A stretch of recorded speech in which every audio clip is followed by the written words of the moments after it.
Congressman Darrell Issa in Washington, D.C. He's actually there voting tonight, so I appreciate you breaking away to spend some time with us, Congressman Issa. We spent billions to fix this wall, and is it possible that it could have been cut big enough for an SUV to come through? Oh, absolutely, Lou. And remember that when Duncan Hunter Sr. envisioned that wall, he envisioned the wall in order to give the men and women of the Border Patrol the edge on securing the border. It doesn't work without the Border Patrol being enabled and without the kind of cooperation from Washington that they need, which in the last few months they've lost.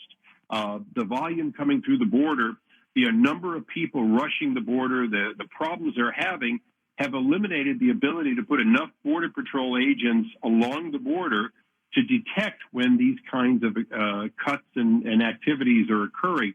And it is the biggest difference between 6 months ago and today is that we've welcomed illegal immigration, and now our men and women at the border are swamped.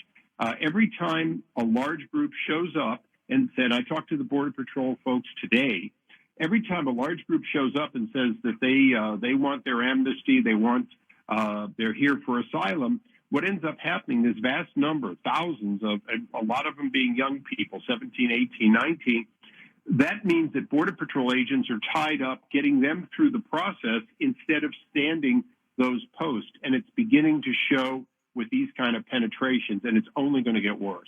Are you going to be that's a fantastic point, that if you put pressure on the agents, then a very, very good wall that's smart is of no value, because if the bell rings or the alerts come across and there's nobody there because they're tied up doing other things that the administration have shifted priorities to, then we're just as vulnerable as if we didn't have the wall in the first place. Are you going to be making a statement on that, or talking about that, or elevating that point?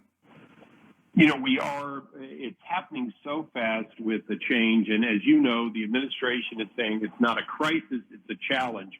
But the challenge, unfortunately, to them is how fast can they process new Americans that are coming across the border, because we have gone back in a matter of weeks to the old catch and release. The Border Patrol is simply processing people into release into society, the vast majority of whom, even if they claim an asylum claim, they're never going to show up for court. They're simply in America. And it's impacting law enforcement beyond the border.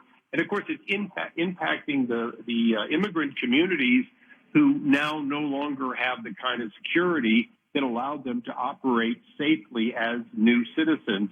And this particularly affects Hamul, El Cajon, La Mesa, all these communities that lie near the border that became very safe are now becoming unsafe again. You mentioned the difference between a crisis and the calling it a challenge out of this administration. I'm a firm believer that words matter. Tone matters. The kinds of words that are used matter.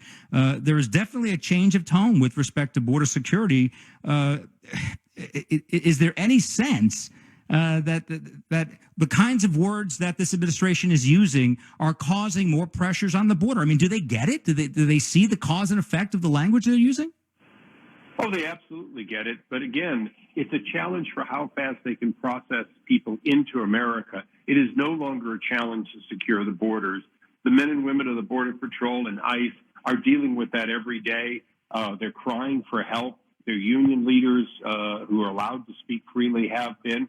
But again, as long as the administration says it's a challenge for how fast we can process people, rather than a challenge to make our border safe, to continue working with the countries we deal with, El Salvador, Guatemala, Honduras, the way the Trump administration did. Remember, the Trump administration said, look, we'll take asylum seekers, but we want you to agree to take back those who have no valid case for asylum.